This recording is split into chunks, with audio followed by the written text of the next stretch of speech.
The average skeptical person who's paranoid would I think it'd be a fair question to ask, knowing how Putin is, and for Snowden to live in Russia feeling safe, why would he be safe? Does Putin follow the guidance of whistleblower protection, whatever, or is he keeping him safe because Snowden is giving him information? You know, these are very honest questions that some people are wondering. Yep. Why is Snowden safe in Russia, led by a guy like Putin? So let me explain this. So first of all, the idea that Snowden would give information that would help another country surveil on its citizens in order to be kept out of prison or worse is inconsistent with everything that Snowden did in his life.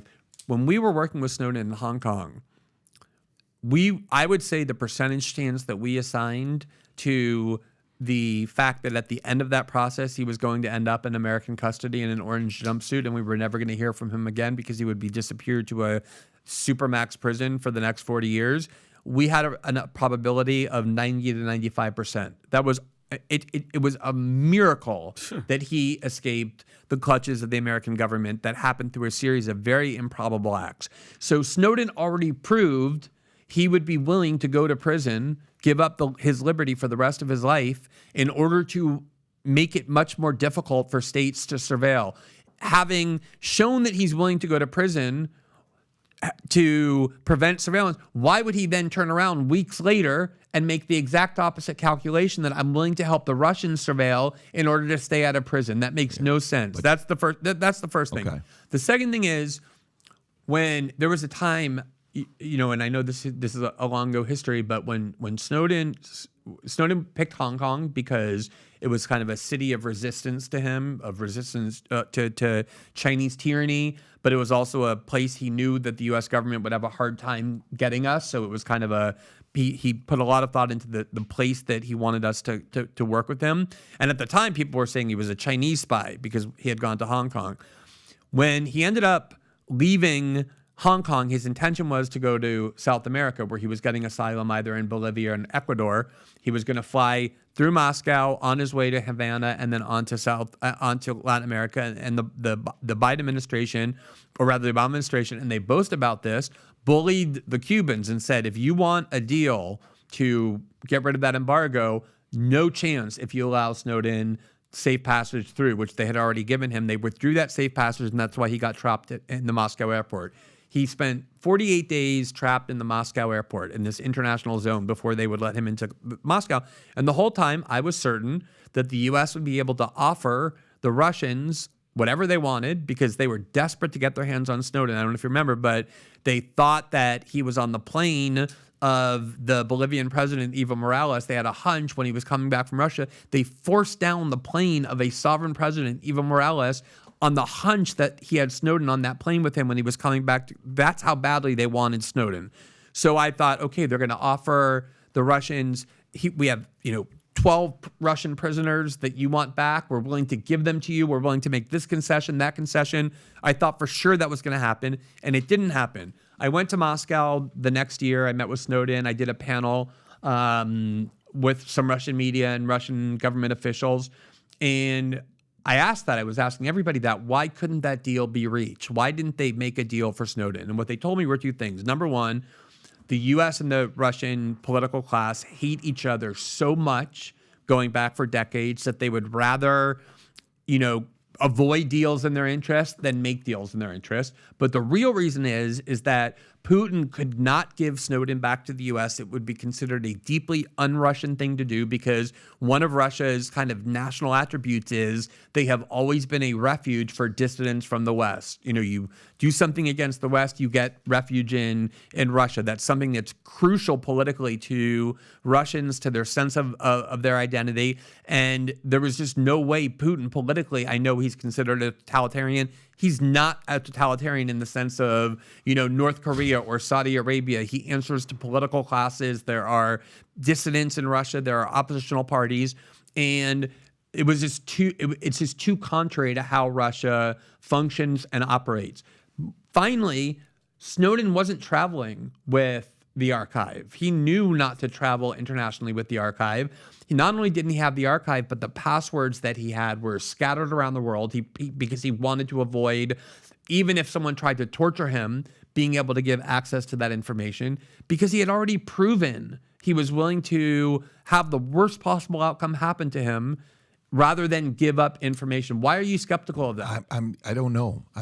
So for me, okay. So let's just say my daughter is 22 years old. Okay, and one of my guys I've known who is 40 years old. Okay, who is a full-blown playboy.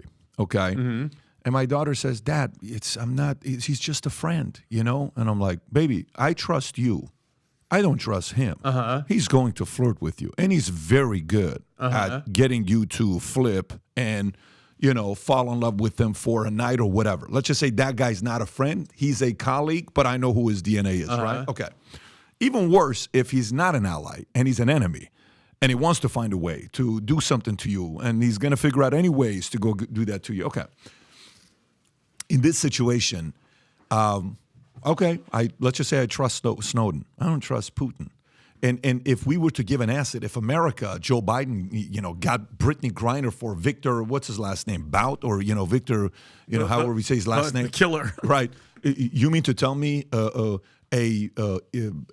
couldn't have said, you give me Victor, I'll give you Snowden? Yeah, I mean, Victor's pretty powerful to have that. Why didn't that happen? They had Snowden in their clutches in that international airport. Yeah. Why didn't they reach a deal with the Americans I'll to tell say, you my opinion give why. us everything and we'll give you Snowden but back? But I'll tell you why I wouldn't do it. If you're Putin, Snowden is way more powerful to have than Victor Bout. So it's like saying, hey, let's trade cards. I'll give you a Mickey Mantle rookie card for a freaking, you know, John Cangelosi rookie card. You're going to say, who the hell is John Cangelosi? I'm going to say, well, go look him up. He was a second baseman who hit 230 or whatever he was, right? Okay, so... yeah, you're not going to give Mickey for John Cangelosi. This is Mickey Mantle, Snowden. You need Snowden. You need because that. Of his secrets. Are you kidding me? Yeah. Okay, but let me ask you this. So this is your world. I want to know your art because you're the right guy to talk about. No, absolutely. I know Snowden extremely well. So why do we know the name of Edward Snowden? Why do people around the world consider what Snowden did to be heroic? The reason is because what he did was extremely likely to result in the imprisonment for the rest of his life at the age of 29. Not very many people. They would have killed him. Or death. Exactly. His life, 100%, just like you. The best case scenario, right? Yeah. They were threatening to imprison me and Laura Poitras, the reporter with whom I was working. So imagine what they would have done to Snowden. The sky was the limit. Look at what they're doing to Julian Assange. Snowden knew that. Snowden took that risk. When I first talked to Snowden, I said to him, look, I didn't know how much he knew. I didn't know how sophisticated it was. I didn't know his age, but I felt like it was my responsibility as a journalist, thinking maybe I'm dealing with somebody with mental health issues, with some kind of skewed vision. I made very clear to him, I said, look, you're committing multiple serious felonies. This is the greatest national security leak in the history of the United States. You understand you're almost definitely going to end up in an American prison, and not a nice American prison, for the rest of your life. He said, that's the risk I've already decided that I'm willing to take. Wow. So already Snowden is somebody operating with a completely different moral framework than the vast majority of people, including most of us. I'm not somebody who's saying I'm willing to, I did take risks, but my risk wasn't anywhere near the risk that Snowden took. I was the journalist, I had First Amendment protections, lots of other different considerations. So he had just proven he's willing to go to prison for the rest of his life in pursuit of this cause being preventing the internet from becoming this zone of mass surveillance. Sure. Yeah. Why a month later, Putin comes to him, or whoever, the FSB comes to him and says, you give us this information or we're removing that asylum and we're going to let the Americans take you to prison. Why does he then a month later make exactly the opposite moral calculation and say, you know what, actually, I don't want to go to prison enough to give you this information. I'd rather give you this information and avoid prison. He just proved he was willing to go to prison for the rest of his life in order to not help a state be able to further surveil. So this idea that he would have given this information to Putin to stay out of an American prison or a Russian prison is totally, again, the fact that he didn't end up in American prison was the biggest fluke possible. The government of Hong Kong stuck its middle finger up at the United States when the United States demanded that he not be able to leave for its own reasons. Snowden had proven that the U.S. was spying on Hong Kong. His moral framework, the one under which he was operating, the reason it's heroic is because it's so radically different than the one that we rationally. So why would why would the United States government's threats not deter Snowden from leaking that information, but the Russian government's threats would make him give up information to help the Russians spy better on their own citizens? Because Russians didn't destroy his life. American government did, because Russia didn't destroy his life. America did. So to me, look, I'm just a naturally curious guy that's asking questions from a guy that's the you're the expert in this. You're the one that knows more about this than anybody else because you were the guy that broke the story. So I'm talking to the source. Right. Yeah, no, for me, I think it's a healthy level of skepticism to have with that. By the way, I am thankful for Snowden. I'm thankful for what he did. I'm grateful for what he did. I'm in levels that words can't even describe. God knows what he did. He ruined his life, man, he would say, at 29 years old. There's a level of patriotism that goes with that, but it's complicated as well, right? It's always the whistleblower from the other side you hate. You always like the whistleblower from your side. Right. So it's easy to be like, well, can't believe what he's doing. And you saw everybody on the media, this is not something he should be doing. If you love America, you should not be supporting what Snowden's. I don't know if you remember that. CNN was saying it, and everybody was saying it at that time. Of course I remember that clearly. Yeah. All I'm saying is, why is he there? Would a Putin's camp approach and say, for the rest of your life, you're protected as if you're a president. We're going to give you that kind of protection for the rest of your life. And if you're not going to give us any intel that's already public, maybe teach us mechanisms on how they were investigating on the people for us to know how to investigate. And maybe his moral compass doesn't hurt him to say, well, I'm not really doing anything. I'm just going to show you how they did it. And then you do whatever you want to do with it. But this is how the government was investigating on its people. Maybe that's something where he's like, I don't feel bad about doing something like this. I don't know. I totally get the skepticism. And from the distance, I'd likely have the same, questions. The issue, of course, is I can't prove the negative, sure, right? Totally. So I can't prove to you Snowden didn't do it. All I can tell you is I have, I spent a lot of time, like very intense, immersive time with Snowden. In all of those days we were in Hong Kong doing this work. I've maintained a very close friendship with him since. I talk to him, with a great amount of regularity. And that's not a particularly persuasive thing to say, take my word for it. I understand Snowden's ethical code. I think the only thing I can ask people to do is look at the actual evidence of what his conduct has been. And the other thing is, there is that Russian code that I know that I didn't understand until I went and talked to a bunch of people. But if you look at the Cold War, whenever there were people who felt persecuted by Western governments or who became spies, they always were given refuge in Russia from the West for as long as they wanted to until the day that they died. It's a part of the Russian moral code. I talked to the head of RT, on whom I was with a panel, and I asked her that question. I interrogated her about that because I genuinely didn't understand why the U.S. and Russia didn't reach a deal to turn Snowden over. And that was what she was trying to get me to understand, was it would be a very un-Russian thing to do, to take a political dissident who wants refuge in Russia and turn them over to the United States. It's not something that you can understand if that's not part of the code. You ever been to Crustaceans in Beverly Hills, the restaurant? Probably not. Okay. Would love to take you. It's incredible. Unbelievable food. They have 2 kitchens there. Uh-huh. One of them is the kitchen for the On family. Okay, the recipes that they've created, like their garlic noodles, which when you eat, you age backwards. It's like Benjamin Button. The other kitchen is for the average people to go in, people like you and I, okay, if we work there.